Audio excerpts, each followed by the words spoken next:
നടുക്കുന്ന video ദൃശ്യം. അതായത് ഒരു പോലീസുകാരൻ, ഒരു വൃത്തികെട്ട നായിയായ പോലീസുകാരൻ നമ്മുടെ ഇന്ത്യ രാജ്യത്തിന്റെ ഫ്ലാഗ്, ആ ഒരു പതാക കാർക്കിച്ച് തുപ്പി ചവിട്ടുകയാണ്.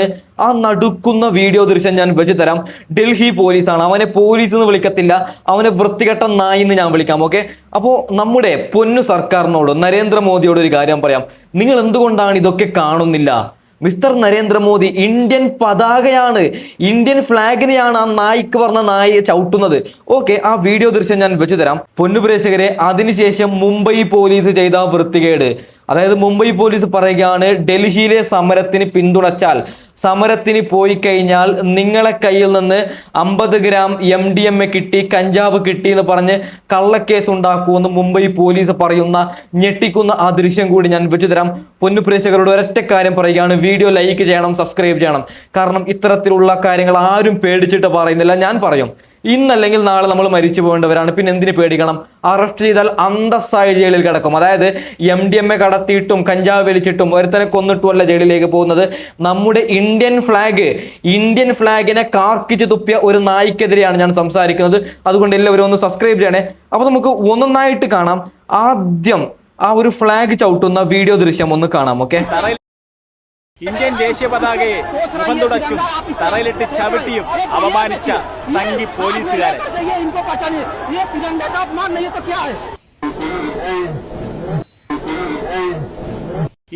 ഓക്കെ പൊന്നു പ്രേക്ഷകരെ, ഇവനെ പോലീസ് എന്ന് വിളിക്കാവോ? ഇവനെ വൃത്തികെട്ട ജന്തു എന്ന് വിളിക്കാം. അതായത് ഇന്ത്യൻ ഫ്ലാഗിന് ഇങ്ങനെയൊക്കെ ചെയ്യാൻ ഈ വൃത്തികെട്ട നായിക്ക് ആരാണ് അധികാരം കൊടുത്തത്? പൊന്നു നരേന്ദ്രമോദി സർക്കാരിനോട് പറയുകയാണ്, ഇവനെ തൂക്കിക്കൊല്ലണം. അത്രയും വലിയ ശിക്ഷയാണ് ഈ വൃത്തികെട്ട നായി ചെയ്തത്. ഒരു പോലീസ് ആയി കഴിഞ്ഞാൽ എന്തും ചെയ്യാമെന്നാണോ നരേന്ദ്രമോദി സർക്കാർ? ഓക്കെ പൊന്നു പ്രേക്ഷകരെ, ബാക്കി വിഷയത്തിലേക്ക് കടക്കാം. കുറേ കാര്യങ്ങളുണ്ട്. അതായത് ഇന്നലെ നടന്ന A to Z കാര്യം, അതിന്റെ വീഡിയോ ക്ലിപ്പ് ഒക്കെ വെച്ച് തരാം. അപ്പോൾ ഒന്നൊന്നായിട്ട് നമുക്ക് ചർച്ച ചെയ്യാം. ആദ്യം ഫസൽ കരാട്ട് എന്ന വൃത്തികെട്ടവൻ പറഞ്ഞത്. ഒരു തർക്കവും വേണ്ട കേട്ടോ. കോക്രോച്ച് ജനതാ പാർട്ടിയുടെ ലക്ഷ്യം ചോദ്യപേപ്പർ നന്നാക്കലൊന്നല്ല. അവരുടെ ലക്ഷ്യം രാജ്യത്ത് കലാപമുണ്ടാക്കൽ തന്നെയാണ്. നിന്റെ അപ്പന്റെ ലക്ഷ്യമായിരിക്കും. ഓക്കെ, എന്റെ വായ് കൊണ്ട് പറയിപ്പിക്കുന്നതാണ്. ഈ വൃത്തികെട്ട നായിനോട് ഒരു കാര്യം പറയാം. 21 പേരാണ് ആത്മഹത്യ ചെയ്തത് നായിയെ. പൊന്നു പ്രേക്ഷകരെ, എല്ലാവരും ഒന്ന് ക്ഷമിക്കണം, ഞാൻ നായി എന്നൊക്കെ വിളിക്കുന്നത്. ഒന്ന് ഹെഡ്സെറ്റ് പറ്റുന്നുണ്ടെങ്കിൽ വെക്കണേ. ഈ ഒരു കോണ്ടന്റ് ചെയ്യുമ്പോൾ നമുക്ക് ചെയ്യണം, ഇങ്ങനെയൊക്കെ പറയേണ്ടി വരുന്നുണ്ട്. അതായത് എന്റെ പൊന്നു പ്രേക്ഷകരെ, 21 വിദ്യാർത്ഥികളാണ് ആത്മഹത്യ ചെയ്തത്. നീറ്റ് പരീക്ഷയിലെ ചോദ്യ പേപ്പർ ചോർന്നതിനെ കുറിച്ചിട്ട്. അതിനാണ് സമരം ചെയ്യുന്നത്. അല്ലാതെ വെറുതെ സമരം ഈ പറയുന്ന നരേന്ദ്രമോദിക്കെതിരെ അല്ല ഫസൽ കരാട്ടെ സമരം ചെയ്യുന്നത്. ഈ വൃത്തികെട്ടവും പറയുകയാണ്, ഈ പറയുന്ന മറ്റേ ഈ ഡൽഹിയിലെ പാവങ്ങള് വെറുതെ അങ്ങ് സമരം ചെയ്യുന്നു എന്ന്. നാണമുണ്ട് ഇവന് വട്ടാണ്, മുരി വട്ടാണ്. ഇവനെ കല്ലെറിഞ്ഞ് കൊല്ലണമെന്ന് ഞാൻ പറയാം. ഓക്കെ, മുംബൈ പോലീസ് ചെയ്ത വൃത്തികേട്. ഞെട്ടിക്കുന്ന ദൃശ്യങ്ങളാണ് ഇപ്പോൾ മുംബൈയിൽ നിന്നും പുറത്തു വരുന്നത്. CJP സമരവുമായി ബന്ധപ്പെട്ട് പ്രവർത്തിക്കുന്നതിൽ, ചോദ്യങ്ങൾ ചോദിക്കുന്നതിൽ, വിമർശനങ്ങൾ ഉന്നയിക്കുന്നതിൽ, പ്രതിഷേധമുയർത്തുന്നതിൽ വിദ്യാർത്ഥികളെ കണ്ണുരുട്ടി പേടിപ്പിക്കുന്ന ദേവേന്ദ്ര ഫഡ്നവിസ് ഭരിക്കുന്ന BJP സർക്കാർ ഭരിക്കുന്ന മഹാരാഷ്ട്രയിലെ പോലീസിന്റെ ചെറിയ നമ്പറാണ് നമ്മളിപ്പോൾ കണ്ടത്. 50 ഗ്രാം മയക്കുമരുന്ന് പോക്കറ്റിൽ വെച്ച് ഈ ഡ്രഗ് കേസിൽ പ്രതിയാക്കും എന്നാണ് ഇപ്പോൾ ഈ കുട്ടികളെ ഈ പോലീസ് ഉദ്യോഗസ്ഥൻ പറഞ്ഞ് ഭീഷണിപ്പെടുത്തുന്നത്. 10, 40, 50 കൊല്ലം മുമ്പേ പോലീസ് ഇറക്കുന്ന നമ്പറാണ്. അതാണ് ഈ പുതിയ ജെൻസി പിള്ളേരുടെ മുൻപേയും പ്രയോഗിക്കാൻ ശ്രമിച്ചത്. പക്ഷേ പിള്ളേർ തൂക്കി എന്ന് വേണം പറയാൻ, കയ്യോടെ പൊക്കിയിരിക്കുകയാണ്. അപ്പോൾ ഇതാണ് ഈ പോലീസിൻ്റെയും ഈ ഭരണകൂടത്തിൻ്റെയൊക്കെ രീതി. നിങ്ങൾ പ്രതിഷേധിച്ചാൽ, നിങ്ങൾ ചോദ്യങ്ങൾ ഉയർത്തിയാൽ, നിങ്ങൾ പ്രതിഷേധങ്ങളിൽ ഭാഗമായാൽ, നിങ്ങൾ മയക്കുമരുന്ന് കേസിൽ പ്രതിയായി എന്ന് പറഞ്ഞ് പേടിപ്പിച്ച് പിന്തിരിപ്പിക്കാനുള്ള ശ്രമമാണ്. പക്ഷേ ഇന്ന് ഇന്ത്യ മഹാരാജ്യത്തെ വിദ്യാർത്ഥികൾക്ക് മുന്നിൽ അത് വില പോകുന്നില്ല എന്ന് വ്യക്തമാക്കുന്നതാണ് ഈ ദൃശ്യങ്ങൾ പുറത്തുവിട്ടുകൊണ്ട് വിദ്യാർത്ഥികൾ തങ്ങൾ നേരിട്ട അനുഭവം ഈ ദൃശ്യങ്ങളോട് വ്യക്തമാക്കുമ്പോൾ മറന്നീങ്ങുന്നത്. എന്തൊരവസ്ഥയാണ്! ചോദ്യം ചോദിക്കുന്നവനെതിരെ കേസ്. ഒരുപക്ഷെ നാളെ എനക്കെതിരെ പീഡന കേസ് വരാം, എനക്കെതിരെ കഞ്ചാവ് കേസ് വരാം. ആരും വിശ്വസിക്കണ്ട. നോക്കൂ നിങ്ങൾ, എന്ത് പേടിപ്പിക്കുകയാണ് പോലീസ്. നിന്റെ കയ്യിൽ MDMA കിട്ടിയെന്ന് ഞങ്ങൾ കേസ് കൊടുക്കുമെന്ന് മുംബൈ പോലീസ് പറയുകയാണ്. ഇവൻ ആരാണ് കള്ളക്കേസ് ഉണ്ടാക്കാൻ അധികാരം കൊടുത്തത്? ഇവരൊക്കെ അല്ലേ ആദ്യം അറസ്റ്റ് ചെയ്യേണ്ടത്? ഇവരൊക്കെ പോലീസ് ആക്കുന്നത് ഞാൻ നിങ്ങളും കൊടുക്കുന്ന നികുതി പൈസയിലാണ് ഈ വൃത്തികെട്ട നായ്ക്കൾക്ക് സാലറി കൊടുക്കുന്നത്. എന്തൊരവസ്ഥയാണ്! നരേന്ദ്രമോദി സർക്കാരിനോട് ചോദിക്കുകയാണ്, എന്തൊരവസ്ഥയാണ്! നിങ്ങളെ കാലത്താണ് ഇത് നടക്കുന്നത്. വല്ലാത്ത കഷ്ടം തന്നെ മോദിയെ. ഓക്കെ പൊന്നു പ്രേക്ഷകർ, നമുക്ക് ബാക്കി വിഷയത്തിലേക്ക് കടക്കാം. കുറേ വിഷയം ചർച്ച ചെയ്യാനുണ്ട്. അതുകൊണ്ടാണ് ഈ ഒരു വീഡിയോ ക്ലിപ്പ് നിങ്ങൾ ഫുൾ ആയിട്ട് കാണണം. അതിനുശേഷം ഞാൻ ബാക്കി പറയാം. എന്റെ അച്ഛൻ ഒരു BJP അനുഭാവിയാണ്, മോദി ഭക്തനാണ്. ഞാൻ ഈ സമരത്തിൽ പങ്കെടുക്കുന്നതിനെ അച്ഛനെ എതിർത്തു. അച്ഛൻ ചോദിച്ചു, ആത്മഹത്യ ചെയ്ത കുട്ടികളും നീയും തമ്മിൽ എന്ത് ബന്ധമാണുള്ളത്? സ്വന്തം കാര്യം നോക്കിയാൽ മതി. ഞാൻ അദ്ദേഹത്തോട് ചോദിച്ചു, നാളെ BJP അച്ഛന്റെ കൈകളിലേക്ക് ലക്ഷങ്ങൾ വെച്ച് തന്നാൽ എനിക്കും എന്റെ അനിയനും എന്ത് സംഭവിച്ചാലും നിങ്ങൾ പ്രതികരിക്കില്ല അല്ലേ? ജന്തർ മന്ദറിൽ സമരത്തിൽ പങ്കെടുക്കുന്ന ഒരു വിദ്യാർത്ഥിയുടെ പ്രതികരണമാണിത്. രാജ്യത്തെ ചെറുപ്പക്കാർ ഈ ചോദ്യം ചോദിച്ചു തുടങ്ങിയിരിക്കുന്നു. നീറ്റ് പരീക്ഷയ്ക്ക് 8ാം ക്ലാസ് മുതൽ പഠിച്ചു തുടങ്ങുന്ന കുട്ടികളുണ്ട്. ഞായറാഴ്ച എന്നില്ലാതെ, വെക്കേഷൻ എന്നില്ലാതെ, ഒരു അവധി എടുക്കാതെ, മര്യാദയ്ക്കൊന്ന് ഉറങ്ങാൻ പോലും കഴിയാതെ 4-5 വർഷം പഠിക്കുന്ന ഈ കുട്ടികളുടെ അധ്വാനവും മാനസിക സമ്മർദ്ദവും എത്രയാണെന്ന് 8ാം ക്ലാസ്സും ഗുസ്തിയും കള്ള സർട്ടിഫിക്കറ്റും ഒക്കെയായി നടക്കുന്നവനൊന്നും മനസ്സിലാവില്ല. വർഷങ്ങൾ പരിശ്രമിച്ച് നന്നായി പരീക്ഷ എഴുതിയിട്ട് ചോദ്യപേപ്പർ ചോർന്നു, പരീക്ഷ വീണ്ടും നടത്തണം എന്ന വാർത്ത കേട്ടപ്പോൾ മനസ്സുനൊന്ത 21 കുഞ്ഞുങ്ങളാണ് ആത്മഹത്യ ചെയ്തത്. അതിൽ പലരുടെയും മാതാപിതാക്കൾ കണ്ണീരോടെയാണ് അവിടെ വിദ്യാർത്ഥികളുടെ കൂടെ സമരത്തിൽ പങ്കെടുത്തുകൊണ്ടിരിക്കുന്നത്. അവരിൽ പലർക്കും അലൂമിനിയം ലാത്തി കൊണ്ട് ക്രൂര മർദ്ദനമേറ്റു. അതിലൊരു പിതാവ് ഒരു BJP കാരനായിരുന്നു, മോദി ഭക്തനായിരുന്നു. അദ്ദേഹം കരഞ്ഞുകൊണ്ട് BJPയുടെ മെമ്പർഷിപ്പ് കാർഡ് എടുത്ത് ഉയർത്തി കാണിച്ചു. വർഷങ്ങളായി നടക്കുന്ന നീറ്റ് ചോദ്യപേപ്പർ തട്ടിപ്പും CBSE പരീക്ഷ അട്ടിമറിച്ചതുമാണ് വിദ്യാർത്ഥികൾ തെരുവിലിറങ്ങാൻ കാരണം. നമ്മളിൽ പലർക്കും ഈ നീറ്റ് ചോദ്യപേപ്പർ തട്ടിപ്പിന്റെ വ്യാപ്തി അറിയില്ല. അതുകൊണ്ടാണ് സംഘപരിവാർ സമരത്തെ എതിർക്കുന്നത്. 2016 മുതലാണ് നീറ്റ് UG എന്ന രാജ്യവ്യാപകമായി മെഡിക്കൽ എൻട്രൻസ് ടെസ്റ്റ് നടത്താൻ തുടങ്ങിയത്. അന്ന് മുതൽ ഇന്ന് വരെ 152 ചോദ്യപേപ്പറുകളാണ് ലീക്ക് ചെയ്യപ്പെട്ടത്. ഇന്ന് വരെ അത് തടയാൻ കഴിഞ്ഞിട്ടില്ലാത്ത കഴിവുകെട്ട സർക്കാരാണ് നരേന്ദ്രമോദിയുടേത്. പക്ഷേ ഇത് കഴിവുകേട് മാത്രമാണ് എന്ന് നിങ്ങൾ കരുതുന്നുണ്ടോ?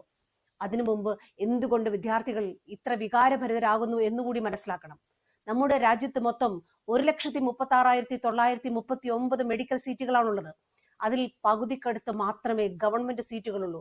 441 ഗവൺമെന്റ് മെഡിക്കൽ കോളേജുകളിൽ ആകെ 63,296 സീറ്റുകളാണുള്ളത്. പ്രൈവറ്റ് മെഡിക്കൽ കോളേജുകളിൽ 73,643 സീറ്റുകളുണ്ട്. ഇവിടുത്തെ ഫീസ് ഒരു വർഷം ഏകദേശം 80 ലക്ഷം മുതൽ 2 കോടിക്കും അടുത്ത് വരും. ഓക്കെ പൊന്നുപ്രേക്ഷകരെ, ക്ലിയർ ആയി കൃത്യമായിട്ടല്ലേ പറഞ്ഞത്? ഒരു കുട്ടി പഠിക്കുന്നുണ്ടെങ്കിൽ 2-3 ലക്ഷം പൈസ കൊടുത്തിട്ടാണ് പഠിക്കുന്നത്. ആ പിഞ്ചോമന മക്കൾ പഠിച്ച് കഷ്ടപ്പെട്ട് എക്സാം എഴുതുമ്പോൾ ഈ BJP നേതാക്കളുടെ മക്കൾക്ക് വേണ്ടിയിട്ട് പ്രത്യേകം ഒരാഴ്ച മുമ്പ് തന്നെ ഈ പറയുന്ന ചോദ്യ പേപ്പർ കിട്ടുന്നു പറയുന്നതിൽ എന്തർത്ഥമാണുള്ളത്? ഓക്കെ, ഇതിന്റെ ബാക്കി ഞാൻ വെച്ച് തരാം. ഈ ചേച്ചി പറയുന്ന ബാക്കി വെച്ച് തരാം. അതിനു മുമ്പ് ഞെട്ടിക്കുന്ന മറ്റൊരു വാർത്ത വരുന്നുണ്ട്. ഒരു പെൺകുട്ടി പോലീസിനെ എതിർത്ത് രംഗത്ത് വന്നിട്ടുണ്ട്, വൈറലാണ്. അത് നമുക്ക് പെട്ടെന്ന് അതൊന്ന് കണ്ടുവരാം. നോക്കി മക്കളെ, ഇവളല്ലേടാ പുലിക്കുട്ടി, ഒരൊന്നൊന്നര പുലിക്കുട്ടിയില്ലേ? അവളുടെ ആ ഗേഡ്സ് കണ്ടു നോക്കിയേ, അവളുടെ ആ സംസാരം കേട്ട് നോക്കിയേ. എന്തായാലും ഓക്കെ പൊന്നുപ്രേക്ഷകരെ, ഈ പെൺകുട്ടിക്ക് ബിഗ് സല്യൂട്ട് ഞാൻ കൊടുക്കുകയാണ്. അതായത് ഒരു കാര്യം പറയാം, കഴിഞ്ഞ തവണ നരേന്ദ്രമോദിക്ക് ജയ് വിളിച്ച 80% ആൾക്കാരും ഇന്ന് ഈ സമരത്തിലുണ്ട് എന്നതാണ്. നരേന്ദ്രമോദിയെ വിമർശിച്ച് രംഗത്ത് വന്നിട്ടുണ്ട് എന്നതാണ്. ഓക്കെ ആ ഒരു നേരത്തെ വെച്ച വീഡിയോയുടെ പകുതി വെച്ച് തരാം. നമ്മുടെ അരുൺകുമാർ ഇത്തവണ നല്ല കാര്യം പറഞ്ഞിട്ടുണ്ട്. നമുക്ക് അത് പെട്ടെന്ന് കേൾക്കാം. ഓക്കെ, ഒരു പ്രേക്ഷകർ പറയുന്നു, ഒരു BJP അനുകൂല സംഘപരിവാർ അനുകൂല സുഹൃത്താണ്, പേര് രാം പ്രകാശ്. എന്തു പ്രഹസനമാണ് മൊട്ടെ, ഇതിലും വലിയ പ്രക്ഷോഭം കേന്ദ്ര സർക്കാർ കണ്ടിട്ടുണ്ട്. കർഷക സമരം ഷഹീൻ ബാഗ്, ധർമ്മേന്ദ്ര പ്രധാൻ രാജിവെക്കാൻ പോകുന്നില്ല, നമുക്ക് കണ്ടു നോക്കാം. രാം പ്രകാശ്, നിങ്ങൾ ആരെയാണ് വെല്ലുവിളിക്കുന്നത്? ഇന്ത്യയിലെ ചെറുപ്പക്കാരെയാണ്. അവർ 50%-ലധികമുണ്ട്. പ്രിയെ പോലൊരു പെൺകുട്ടി, അഭിജിത് ദീപ് കെ പോലൊരു ചെറുപ്പക്കാരൻ, ദില്ലിയിലും മുംബൈയിലും പാറ്റ്നയിലും ഒക്കെ നിൽക്കുന്ന ചെറുപ്പക്കാരൊന്ന് തലയുതിർത്ത് നിന്ന് ഒന്ന് തോളോട് തോൾ ചേർന്ന് നിന്നാൽ തീരാവുന്നതേയുള്ളൂ ഈ വൻപ്. ഈ മനുഷ്യരുടെ കരുത്തിലാണ് ഈ സർക്കാർ അധികാരത്തിലിരിക്കുന്നത്. ഓർമ്മിക്കുക, കർഷക സമരത്തെ പരാജയപ്പെടുത്താൻ നിങ്ങൾ അവരെ ഖലിസ്ഥാനികളെന്ന് വിളിച്ചു. ഈ പൗരത്വ പ്രക്ഷോഭകാരികളെ നിങ്ങൾക്ക് തളർത്താൻ വേണ്ടി അവരെ തീവ്രവാദികളെന്ന് വിളിച്ചു. പക്ഷേ ഈ ജൻസി പ്രക്ഷോഭത്തെ നേരിടാൻ നിങ്ങൾ എന്തു പദപ്രയോഗം നടത്തും? എന്തു പദപ്രയോഗം നടത്തിയാലും അവർ തെരുവിൽ നിറയുന്ന അവരുടെ മുദ്രാവാക്യങ്ങളിൽ നിങ്ങൾ തകർന്നു പോകും. കാരണം അവർക്കൊരു ലക്ഷ്യമുണ്ട്, അവർക്കൊരു വ്യക്തതയുണ്ട്. അവർ പോരാടുന്നത് ഈ നാടിൻ്റെ ചെറുപ്പക്കാർക്ക് വേണ്ടി മാത്രമല്ല, നാടിൻ്റെ ഭാവിക്ക് വേണ്ടി കൂടിയാണ്. അതുകൊണ്ടാണ് സമാധാനപരമായി അവർ സംഘടിക്കുന്നത്. ഓക്കെ, അരുൺകുമാറിനെ ആദ്യമായിട്ട് ഞങ്ങൾക്കൊരു സ്നേഹം തോന്നുന്നുണ്ട് അരുൺകുമാറിനോട്. നല്ല കാര്യമാണ് അരുൺകുമാർ പറഞ്ഞത്. നേരത്തെ വെച്ച ആ വീഡിയോയുടെ ബാക്കിയും കൂടി കേൾക്കാം. ഈ 60,000 ഗവൺമെന്റ് സീറ്റുകൾ കാശുള്ളവർ 30 ലക്ഷവും 50 ലക്ഷവും എറിഞ്ഞുകൊടുത്ത് ക്വസ്റ്റ്യൻ പേപ്പർ അടിച്ചു മാറ്റി കയറി പറ്റുന്നതാണ്.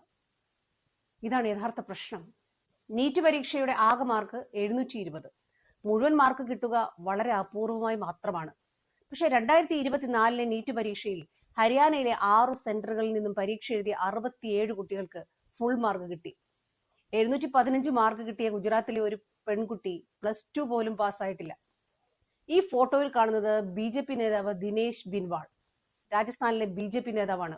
കഴിഞ്ഞ വർഷം ഇദ്ദേഹം സോഷ്യൽ മീഡിയയിൽ ഒരു പോസ്റ്റ് ഇട്ടിരുന്നു. ഇദ്ദേഹത്തിന്റെ കുടുംബത്തിൽ 5 കുട്ടികൾക്ക് മെഡിക്കൽ സീറ്റ് കിട്ടിയെന്നും അതിൽ ഒത്തിരി അഭിമാനിക്കുന്നു എന്നുമായിരുന്നു പോസ്റ്റ്. ഇയാളെ ഈ പ്രാവശ്യം നീറ്റ് ചോദ്യപേപ്പർ ചോർന്ന കേസിൽ പിടികൂടി. ഈ പ്രാവശ്യത്തെ ചോദ്യപേപ്പറും 30 ലക്ഷം രൂപ കൊടുത്ത് സ്വന്തം മകന് മേടിച്ചു കൊടുത്തു അത്ര ഇയാൾ. ഈ കള്ളന്റെ മണ്ടനായ പുത്രന് എന്നിട്ടും 720-ൽ 107 മാർക്കേ കിട്ടിയുള്ളൂ എന്നതാണ് തമാശ. BJPയുടെ ഈ ചോട്ടാ നേതാവിന്റെ കുടുംബത്തിൽ 5 സീറ്റ് കിട്ടിയിട്ടുണ്ടെങ്കിൽ ഈ 63,000 സീറ്റിൽ എത്ര എണ്ണം BJPക്കാരും കുടുംബക്കാരും കൈക്കലാക്കിയിട്ടുണ്ടാകും? 30 ലക്ഷവും 50 ലക്ഷവും കൊടുത്ത് ചോദ്യപേപ്പർ വാങ്ങാൻ കെൽപ്പുള്ളവർ എന്തിനാണ് സാധാരണക്കാരുടെ സീറ്റിൽ കയറി കൈയിട്ട് വരുന്നത്? ഒരുപാട് പേരുടെ ചോരയും നീരും കണ്ണീരും കൊണ്ടാണ് ഇന്ത്യക്ക് സ്വാതന്ത്ര്യം കിട്ടിയത്. അത് ബ്രിട്ടീഷുകാരുടെ പാദസേവ ചെയ്തവർക്കും മനസ്സിലായിട്ടില്ല എന്നതുപോലെ തന്നെയാണ് വർഷങ്ങളോളം ഉറക്കമൊളിച്ച് പഠിച്ച് പരീക്ഷ എഴുതുന്ന കുട്ടികളുടെ നൊമ്പരം ഈ കള്ള പരീക്ഷകൾക്ക് മനസ്സിലാവാതെ പോയത്. 8ാം ക്ലാസ്സും ഗുസ്തിയും വ്യാജ സർട്ടിഫിക്കറ്റും ഉണ്ടാക്കി നടക്കുന്നവർക്കാർക്കും, അവരെ താങ്ങിക്കൊണ്ട് നടക്കുന്നവർക്കും അതിന്റെ വിലയൊന്നും മനസ്സിലാവില്ല. പക്ഷെ ഒരു കാര്യം ഓർക്കണം, ചോദ്യങ്ങൾ ചോദിക്കുന്ന വിദ്യാർത്ഥികളെ ലാത്തിക്കൊണ്ട് നിശബ്ദരാക്കാം, മാതാപിതാക്കളുടെ കണ്ണീർ അവഗണിക്കാം, മാധ്യമങ്ങളെ നിയന്ത്രിക്കാം. പക്ഷെ സത്യം അത് എന്നേക്കുമായി കുഴിച്ചുമൂടാനാവില്ല. ജനങ്ങളെക്കാളും വലുതാണ് താനെന്നും താൻ മനുഷ്യനല്ല ദൈവമാണെന്ന് വിശ്വസിക്കുന്നവനെ ജനം ഓടിച്ചിട്ട് അടിക്കുന്ന കാലം വിദൂരമല്ല. ഓക്കെ പോലെ പ്രേക്ഷകരെ, ഈ യുവതി, ഈ ഒരു മാഡം പറഞ്ഞത് 100% ശരിയല്ലേ? ഇവറ്റകൾക്ക്, അതായത് സംഘികൾക്ക് വിദ്യാഭ്യാസം എന്ന് പറയുന്ന സാധനമില്ല. അവറ്റകൾ പഠിപ്പിക്കത്തില്ല. അതുകൊണ്ടൊരു ചോദ്യപേപ്പർ കവർന്നാൽ എന്താവും അവറ്റകൾക്ക് അറിയത്തില്ല. അതുകൊണ്ടാണ് നരേന്ദ്രമോദി സപ്പോർട്ട് ചെയ്യുന്നത്. അപ്പോൾ നരേന്ദ്രമോദിയോട് പറയാനുള്ളത്, നിങ്ങൾ ലോക പരാജയം തന്നെയാണ്, ഭൂലോക പരാജയം തന്നെയാണ്. അതായത് ഒന്നെങ്കിൽ ആ വിദ്യാഭ്യാസ മന്ത്രിയെ രാജിവെപ്പിക്കുക, അതല്ലെങ്കിൽ ആ വൃത്തികെട്ടവനെ, ആ ഒരു പോലീസ്, ആ നായിനെ എന്തിനാണ് വെക്കുന്നത്? അവനെ പോലീസിന് എന്തിനാണ് വിളിക്കുന്നത്? ഇന്ത്യൻ പതാകയാണ് അവൻ ചവിട്ടിയത്. ഓക്കെ, അപ്പോൾ തൽക്കാലം മൈൻഡ് അപ്പ് ചെയ്യുകയാണ്. അടുത്ത വീഡിയോ വരാം. Okay, by.